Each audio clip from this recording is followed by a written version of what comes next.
All right. Last Wednesday we stopped at this number 8, and uh, I wanted to elaborate more on what we read here, but the time actually there was no time, and so I said I will dig deeper into it this time uh, around because this concerns, I think, that the devil, diabolos. He's a slanderous. In other words, when you have the word slanderous, it will also be in the Greek diabolos and so on. We've learned that he is, uh, let me see here, Colossians 1:15, he is the image of the invisible God that is now Christ, the firstborn of all creation, for by him all things were created in heaven and on earth, visible and invisible, whether thrones or dominions or rulers or authorities, all things were created through him, for him, and he is before all things and in all things. So the Godhead was in place, if I have to use it that way, before God said, let there be light. All the Godhead, it means God, the Father, the Son, and the Holy Spirit was in place. And therefore, angels was created after, and the demons, in fact, if we understand properly, is that the demons or the devil himself was one of the major angels, but he was filled with pride, and then he was kicked out. And therefore, he is taking revenge, one would say. So um, the devil is created, angels are created, but not the Godhead. So Jesus is not a created being, but the creator. And therefore, Jehovah's Witnesses teach Jesus was created. He's kind of lower than God, and one would have to say that he's on the same level. If Christ was created, the devil was created, and we are all created, and we are all on the same level now. So we went to this verse, which it says that all things in the spiritual realm, both angels and demons, were created. Now, the question is, did God create evil beings as evil? No.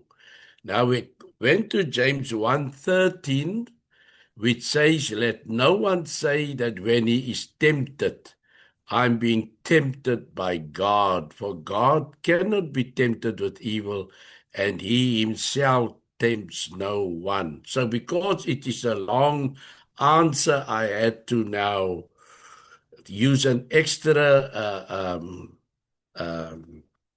slide, and I hope after this that we will have a better understanding. And it says, let no one say when he is tempted, I am tempted by God. Temptation does not come from God. Though he allows it, he himself does not entice us to evil. Therefore, God did not create an evil being to do evil things. Though God may test our faith without a solicitation to evil, nor does he himself tempt anyone. So that is what the verse continues to say in James 1:3. So what we understand is we are being tempted. James says this. James knew that most people have an evil tendency to blame God when they find themselves in trials.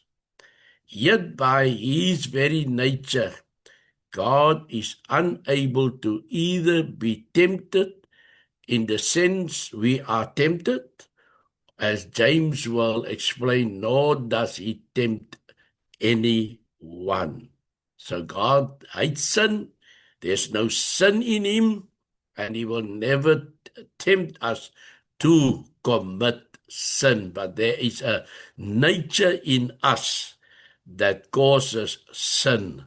Now, God sometimes allows great tests to come to his people even some who might be thought of as his favorites. So we think of the hard command he gave to Abram in Genesis 22 and verse 1. It says there in Genesis 22:1, and God tested Abram. And so, but he wasn't tested to commit sin. God was testing the depth of his faith, and how far will he go? Will he back out of it? And also, but we have the history, therefore, that Abram went all the way in this testing. In fact, until he had the knife raised to slaughter or kill Isaac, and his hand was stayed by the angel. And God says, now I know that you are obedient to me. So Abram was tested, and before he could do harm to the lad or to Isaac, his hand was stayed. So that God can do, he can test us, but he will not tempt us. And then we have, and the affliction he allowed to come to Job. Now we have the history there in Job 1 and verses 2, chapter 1 and chapter 2, where Job was now this rich, one can say, person. He had everything, children and livestock, and so he was well off. And then sudden destruction came upon him. Everybody came and said, your children are all dead, your beasts are all, everything. In fact, a disaster came over you. And we will then learn that, understand that God would have asked the devil, where do you come from? And then he would say, I went to and fro throughout the earth. And the Lord, it came so that the conversation went around Job. And well, the devil said, man, Job is just good because you are protecting him. And so then God lifted his protection from Job, and he gave the devil a head. And he says, right, it's all yours, but do not harm his soul. And so therefore, we can see even there that Job had to go through this trial. God gave the authority for the devil to do as you pleases.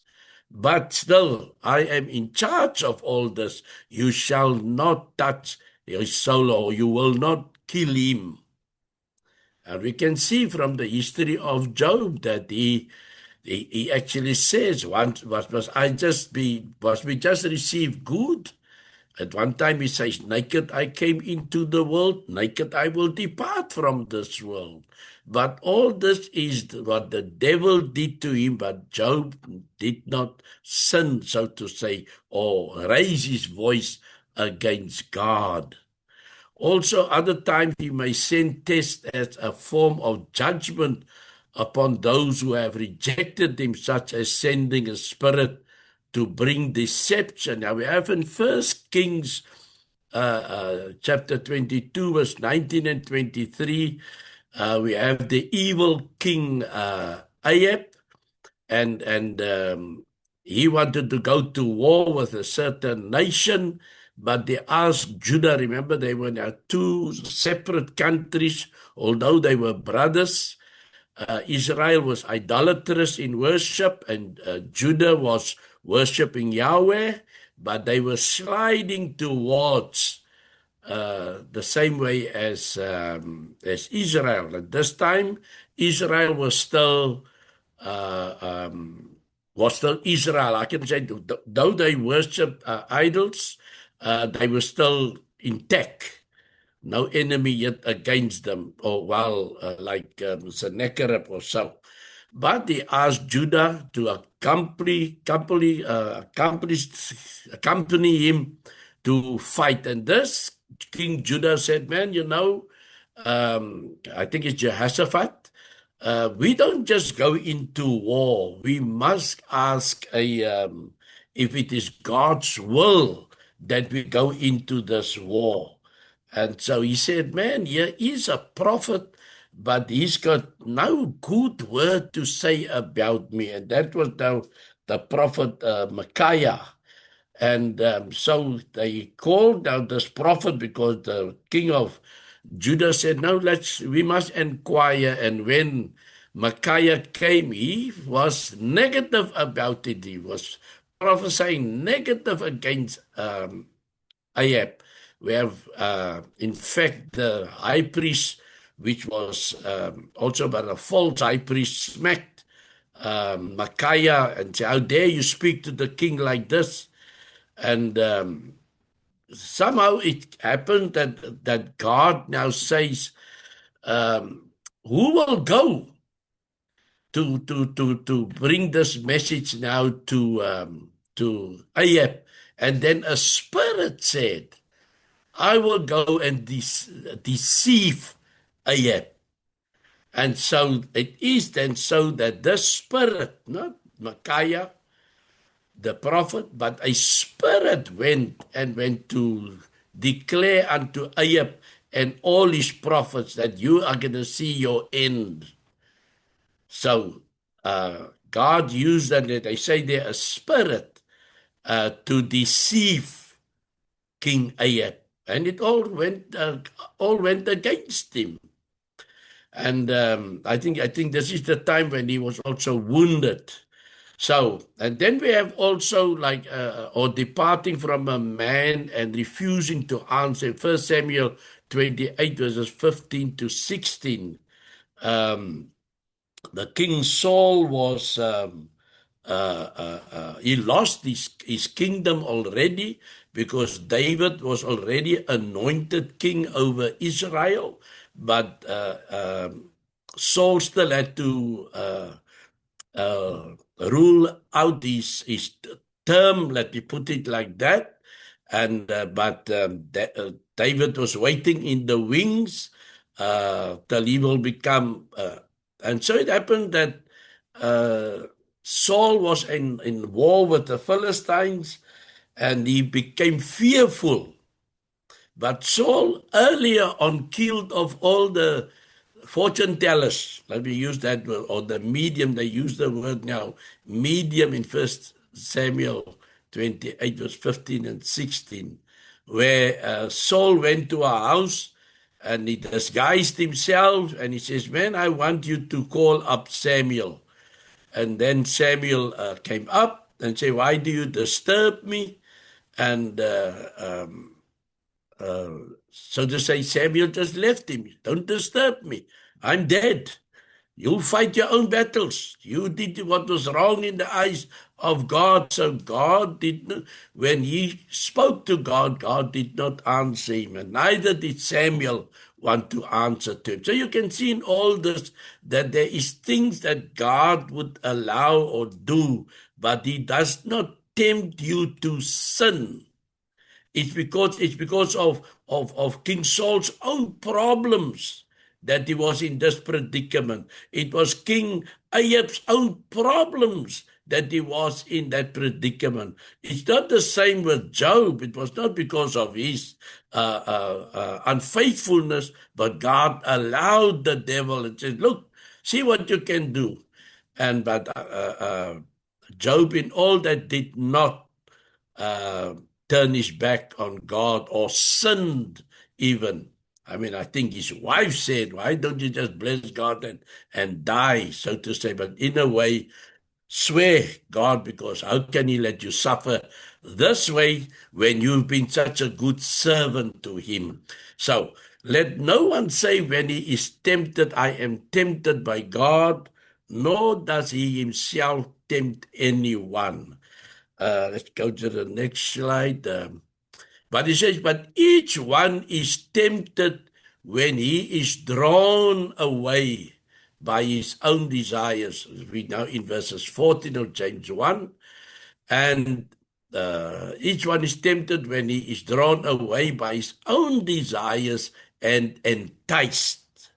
So God doesn't tempt us. Instead, temptation comes when we are drawn away by our own fleshly desires and enticed, with the world and the devil providing the enticement. So God, the kingdom of heaven, there's no sin, nothing. God does not entice us. He does not hang a golden carrot in front of us and so on. No, we have to make a sober decision. We've got everything laid out in front of us. We've got heaven and we've got hell in front of us. Heaven, or they got the narrow gate and we've got the wide gate. Our decision, what we're going to do. And so we say here that we are drawn away by our own desires. Now, drawn away is an example that is used. It is either a metaphor taken from a fish enticed by a bait. Now, we all know that we don't go and fish and we throw the hook in by itself. No fish will bite there. But we put some, I've seen that sometimes they put even a live worm onto the hook, because the worm is gonna, especially in fresh water. This is what I've learned there when they went to fish by the Vaal Dam or the Vaal Dam, and they've got this live worm on the edge of the hook. Throw it in the water, and they say the worm fights now for its life, and well, the carp, because they catch carp up there, he sees it and he gulps it down, and so he is caught. He's drawn because that bait seems so nice and so, but he do not see the danger of it. So it is either metaphor taken from a fish enticed by a bait and drawn after it, or rather from a harlot drawing a young man out of the right way and alluring him with the bait of pleasure to commit folly with her. So we've got two examples here, the fish and the bait, or we have a human being that is prone to lure, and not just young men, any person can fall for a trap because they paint themselves in many colors and dress themselves in many ways and lure you to go and walk with them. And so you find that you are being entrapped, and so you sin because the bait was out there. So God does not do this. We've got a saying, you can take the horse to the water, but you can't make him drink. And that is how we actually see we're using the gospel. We're preaching the gospel, exactly what I'm doing now, a study of angels and demons, so that you can rightly divide the word of truth. And it is by prayer that you can understand what is demons and what is angels. Who should you obey? Who should you follow? What will entrap you? The angel doesn't draw you. The Holy Spirit and the angels will cause that you see the truth. But they're not going to make you, like make the horse drink the water. No, the gospel brings you to it. It's for you to make that decision if you're going to repent or confess or give yourself to the Lord. Satan certainly tempts us, that we cannot deny, but the only reason temptation has a hook in us is because of our own fallen nature. So he's using now the bait, the hook of the bait. Remember the Garden of Eden, that is what Satan used for Eve. But okay, when we have the fallen nature, It was started when the Satan was in conversation with Eve and twisted her mind, and eventually they were tempted to take off the fruit and eat of it, and so come into displeasure with God. So Satan certainly tempts us, but the only reason temptation has a hook in us is because of our own fallen nature. We have inherited that from the experience of the Garden of Eden, which corrupts our God-given desires. We often give Satan too much credit for his tempting powers and fail to recognize that we are drawn away by our own desires. Some people practically beg Satan to tempt them. Wow. What do you think of that? Yes, we were all born together. We've got, God has given us a sound mind so that we can decide for ourselves. We are not robots.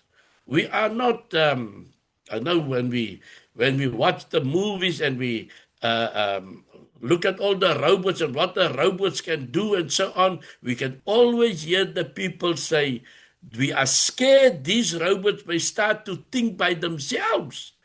Then they no more robot. They will become so advanced that they will say, no, we have no need of this weak human race. We're going to use our own minds and we are not going to fall. It seems like that. So maybe the robots is going to be even better. I would say humans, but anyway, better robots than what the humans are, because the humans have got weaknesses in them. Therefore, when we read the fruit of the Spirit and the works of the flesh in Galatians chapter 5 from verses 19, we can look at the works of the flesh and we can see we all fall or are enticed by that. But the fruit of the Spirit, it's not all that is obedient. Even the last one is love, peace, and joy, but the last one is self-control. And that's the most important of the fruit of the Spirit, that self-control. When you can tell yourself, this path leads me to sin. I rather walk away. I'm not going to be drawn away. I'm not a fish. I'm a child of God, and I can see it's the devil that is about to draw me away. So, right, that is now when we have this study on about being tempted by God, for God will not tempt anyone, but we are drawn away by our own desires, and we are being enticed. So now we go to the next part. We must conclude then that Satan and the demons are fallen beings. Yes, we find the history is so. The scholars that studied further than us, that are doctors and professors in the scripture, we read from what they have concluded, that Satan or the demons or the devil, they were angels. But because of pride, I always feel, and this is my own interpretation, that maybe the devil wanted to be in the Garden of Eden. He saw a very cozy job. Wow, imagine I can rule in the Garden of Eden. But God had his plans. He made man. And then he saw, well, God made a different being, and he felt he's been insulted, and so he rebelled against God, and God kicked him out. And he took his revenge on Eve to tell God, I will show you. So we must conclude that Satan and the demons are fallen beings. They were good, but they cloaked themselves with wrong. Now, demon when you read in the, okay, we had those Satan is Satanas in the Greek, and the English made him just Satan. We have demon, but it comes from the Greek word daimonian.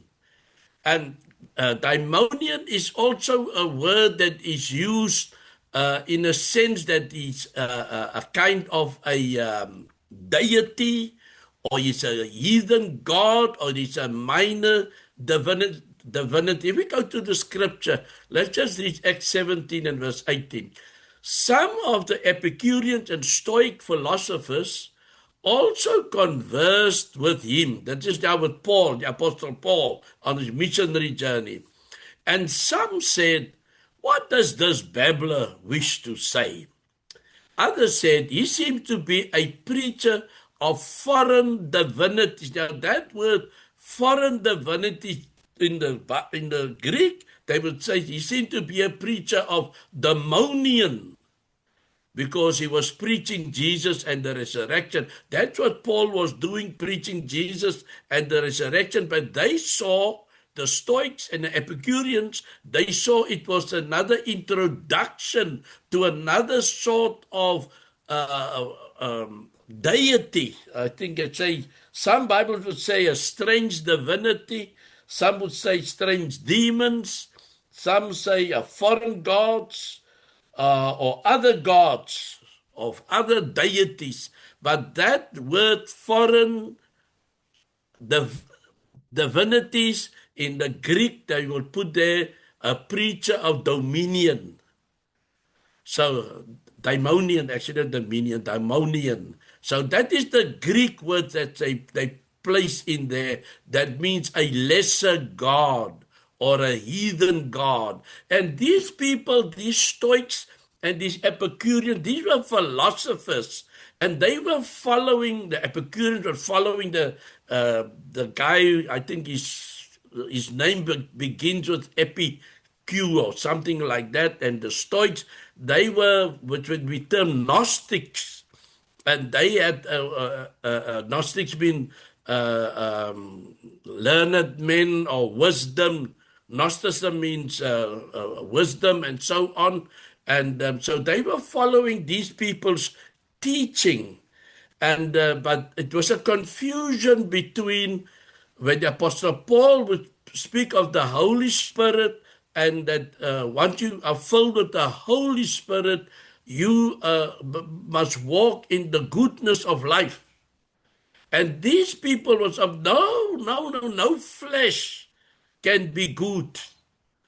No flesh can be good. There's no way that you can say you can go without sin through the world, but you only follow the Epicurean rules. You follow the Stoics' rules. And once you're dead, you're dead. There's nothing beyond death. That was their teaching. But okay, they would also have their ascetic way of life, but certain things doesn't matter. There's no repercussions. It's only that you're a good fellow man. If I just have to use a word like that, they will not just go and kill you. They will not just take a piece of wood and beat you with it. No, they take care of their fellow human being, but each one have their own branch of religion. But because there's idols, because there's more than one, there's no theocracy, like God is referred to as theos in the Greek, and it's only referred to the only God, the only one God that is alive. He is not portrayed by any figurine like they would have the Stoics or the Epicureans. Maybe they would have their statues. Remember that the Apostle Paul here in this time was walking amongst them, and he says, I can see you are a very religious nation, because I can see of all the gods that are portrayed here. But I see there's one which they say, to the unknown God, that one I want to bring to you. Now, that one is the which you write theos and not demonian, which means a lesser God. This is the God of gods, theos. And so I'm just bringing to you demon. When you read about the demons, that means they refer to all those that are, what you say, fallen angels. Or it's religions that flows out of the idolatry, but it is not God-fearing. It's not God-fearing because they did not believe that a human being can be sinless. And once you're dead, everything drops, everything stops. There's no afterlife. There's no judgment day coming. And this is why they call Paul a babbler. And he says, okay, we want to learn a little bit more about you. And the nicest part of Acts 17 is when they got to the end of Acts chapter 17, when the Apostle Paul was preaching now about the afterlife. Oh, then they said, no, we told you you're mad. You are mad, totally. We're not going to listen to you because nothing goes beyond death. But what happens is that some of the men and women believe that what the Apostle Paul was speaking, and they said, we want to know more. What a wonderful testimony that is, that they didn't want to believe in demons anymore because they are many. Or number two, there's predominantly demon, evil spirit, regarded as a supernatural and independent being, neither human nor divine. Now, these foreign divinities, they also later on, I think maybe as they heard the apostle and the gospel being preached, they sort of elated their gods to come into, put them almost on the same pedestal as the God Almighty is. So they felt they are not so, I can say, their God is not so weak or little. They can also increase in worship power. So eventually they became what a supernatural and an independent being, but they were still neither human nor divine. Now Matthew 7:22 says, on that day many will say to me, Lord, Lord, did we not prophesy in your name and cast out demons in your name and do many mighty works in your name? Now this is Jesus was speaking about the judgment, and which he will say, many will say, will come to me and let me just correct me. Let's see, 25:41. No, this is a different verse I've got here. What happens is the Lord was speaking to them, and let me say, on that day, many will say to the Lord, Lord. He was speaking and making those that listen to him aware. There's going to be goats on the one side, and there's going to be sheep on the one side. There's going to be a separation of the people.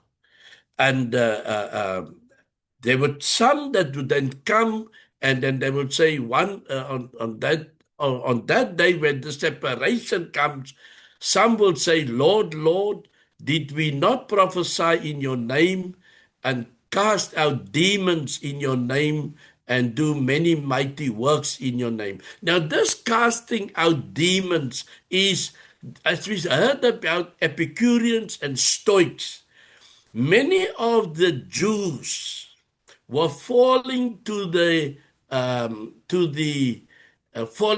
backsliding from God. They did not want to worship the God of Abraham, Isaac, and Jacob, just like Israel of old. when they caused the split between Israel and Judah, because Israel became idolatrous. And eventually God stepped in and they were taken away by Assyria, never to be seen again. Judah, on the other hand, went into exile to Babylon, where God took care of them. Now, you can see that the Jewish nation was always open to stray off from the truth. Now, these cast out demons, we think maybe that the people acted like they are mad or so. No, is they were all under different teachings. And so they would now say these people, they actually got a negative answer from the Lord when he said, but our aim is now to say what is angels and demons, study on that. When we read about cast out demons, these people were under many different teachings of worship. And some of this was not where they were sober. I said once, and I'm still saying it, that Christianity is one of the soberest religions that you can get. We do not have where you cut yourself and where you, I know if you go at the Muslims, then they pierce themselves with spears and things like that, and no blood comes out of it, ratip or something like that. And you must be demon possessed or like the Hindus, they run through coals of hot coals. And I mean, your feet can on the other side, they've got to have cold water, but you must be demon possessed to run through. Well, you can, I know there's some kind of what you call this inspirational talk, people that goes out on the stage and make you eat the most. But anyway, he was speaking to the people, motivational speaker, and he had a pan of hot coals outside, and all those that sat in his, that was, how can I say, took his word. They ran out and they ran through all those hot coals to the other side. So this guy motivated them. Now, Christianity don't have all these things that you must pierce yourself with swords and needles and things and run through hot coals or being beaten to death, and then on the other side, then you are a Christian. No, we are sober. On that day, many will say to me, Lord, Lord, did we not prophesy in your name and cast out demons, out all this different good for no good teachings in your name, and do many mighty works in your name? The Lord says, I do not know you, you workers of iniquity, you that keep yourself. In other words, this was all talk. When the Lord says, on that day, many will say to me, it was just talk.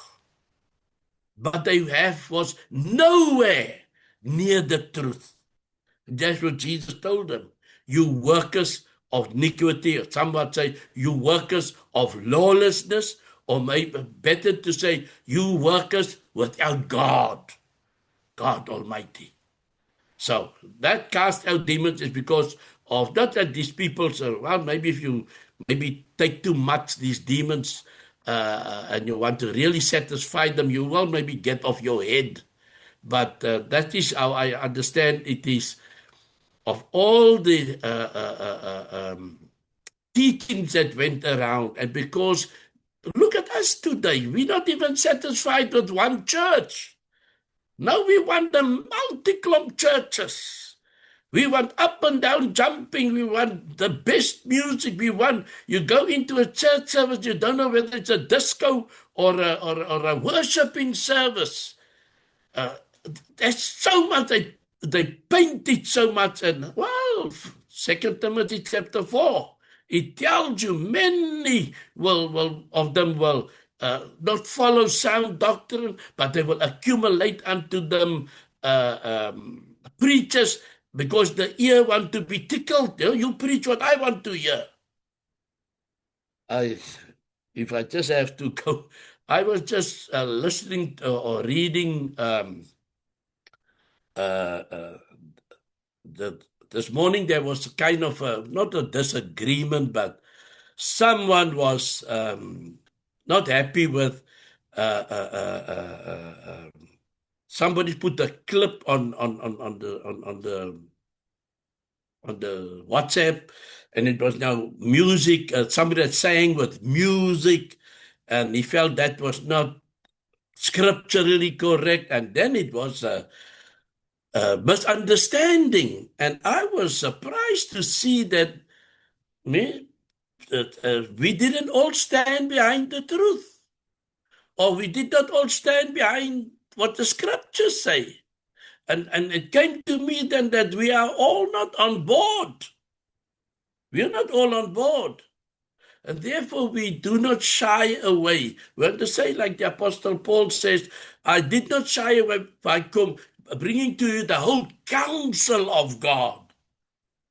And he can be proud of that, the Apostle Paul. And this is what every church preacher wants to do. He don't want to hold back. He wants you to reach heaven. And we do not want to hold back and preach unto you the whole counsel of God, so that you come to the understanding what is angels and what is demons, and not lose your trophy, your life, because in the end you can hear, well done, good and faithful servant. So here we have these demons. They are on the idol worship side, and they are many, and they are all false and not blessed with the truth. We know that angels can't, we know that angels can sin, but unlike man, they have no provision for forgiveness. What we find that by Jude 6 is that there's not a judgment day waiting for them. And the angels who did not stay within their own position of authority, but left their proper dwelling, he had kept in eternal chains until gloomy darkness, until the judgment of the great day. So if we sin, we still have grace and mercy before the awesome day arrives, the judgment day. But we need not to fear the judgment day, because we we're walking in the light. But it says that the angels that sinned, whoop, they kept one side in chains, waiting for the judgment day. 2 Peter 2:4 says, for God did not spare angels when they sinned, but cast them into hell and committed them to chains of gloomy darkness to be kept until the judgment. So we are actually better than the angels. But God had no mercy for angels that is out of line. They are taken out of the way because they are detriment to the gospel. There are verses that hint of this fall. In Luke 10, verses 17 to 18, it says the 72, Jesus first sent out 12, and then afterwards he sent out 72, returned with joy, saying, Lord, even the demons are subject to us in your name. And he said to them, I saw Satan fall like lightning from heaven. So again, these 72 went. I remember Jesus said, do not go to the Samaritans, do not go to, just go to the lost tribe of David, so to say. Go to those that worship God, Jehovah or Yahweh. And so they came back and said, even the demon, again I come back to, it is not mad people. They are undecided. So they made themselves believe every doctrine, wave of doctrine out there. And now these 72 went and said, there's only but one way, it's God's way. And these people then obeyed and subjected themselves to the gospel which was preached to them by way of these 72. That is, even the demons are subject, because they are, as we say, slanderers, they are adversaries, they are everything against the gospel. And then Jesus said, I saw Satan fall like lightning from heaven. Now, we have people say it's Lucifer. Number 4 says here, some misapply an Old Testament passage of a king named Lucifer to the fall of Satan. Now, that you read in Isaiah 14 and verses 12, where Isaiah says, how are you fallen from heaven, O day star, son of the dawn? How are you cut down to the ground, you who laid the nations low? Now, this was a Babylonian king, and he trampled over all the nations. But there it came to an end, and this is why Isaiah could then say this. It was a Babylonian king. He was mighty, but you can't fight against God. Your power that you have is God given. If God wants to take it away, He takes it away. And this is what happened to that king. But some people, as I say, we have the scholars and so on, and I can see by the different translations, the King James Version would say that, how are you fallen, where Jesus say, I saw Satan fall like lightning from heaven. I think they would say, I saw Lucifer fall. But then there is some kind where they say it's Lucifer, but it's a misinterpretation of. But as the people got clever, they realized that it's actually referring, this Isaiah 14:12, referring to a Babylonian king that was mighty. Remember, Nebuchadnezzar was also mighty, but God made him to eat grass like a cow because he was filled with pride. So God brought all those kings to a fall because he's the only great king on earth, or alive, or to be worshipped. So again, I will feel I'll have to stop here. If you, let me just see, I think there's still about 8 more slides. So I just done 4 now at the moment. I hope you have that I can, next Wednesday, Lord's willing, I will continue with the rest of the study.